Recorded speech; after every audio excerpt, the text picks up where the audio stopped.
Dans une stratégie RSE, il y a plusieurs volets. Il y a déjà le volet entreprise, celui dont on parle depuis quelques années Mmh. maintenant, avec la NFRD, la CSRD maintenant, où on va regarder les actions qui sont portées au niveau environnemental, au niveau sociétal aussi par l'entreprise, et souvent d'un point de vue calculatoire, d'un point de vue données, ça va s'appuyer sur un bilan carbone. D'accord. De plus en plus maintenant, on a un deuxième volet qui est en train d'émerger, au niveau français en particulier, qui est le volet produit.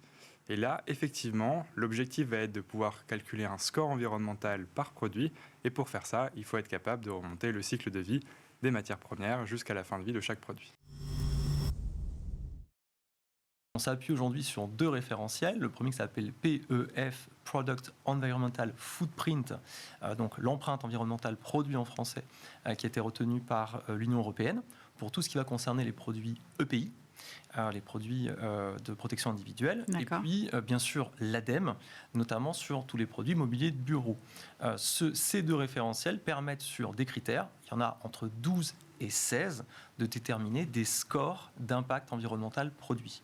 Dans ces critères-là, on va retrouver certains que Martin a cités, l'impact sur la santé humaine, l'impact sur l'émission de particules fines, des impacts de changement climatique. Et tous ces critères-là permettent de donner un score.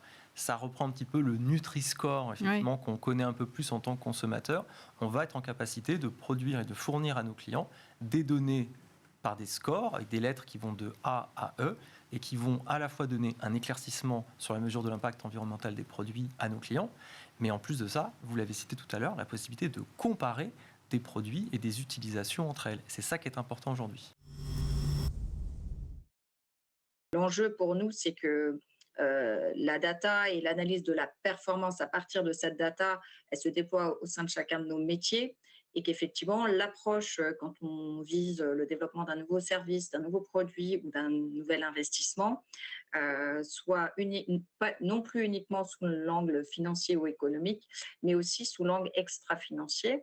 On commence à le mettre en place dans le cadre de nos réflexions sur des investissements machines, sur le développement de nouveaux produits, de manière aussi à pouvoir avoir une lecture transparente de nos développements sur l'ensemble de la chaîne de valeur. Et c'est vraiment ce que l'on souhaite faire avec le développement de cette stratégie data pour l'ensemble de nos métiers.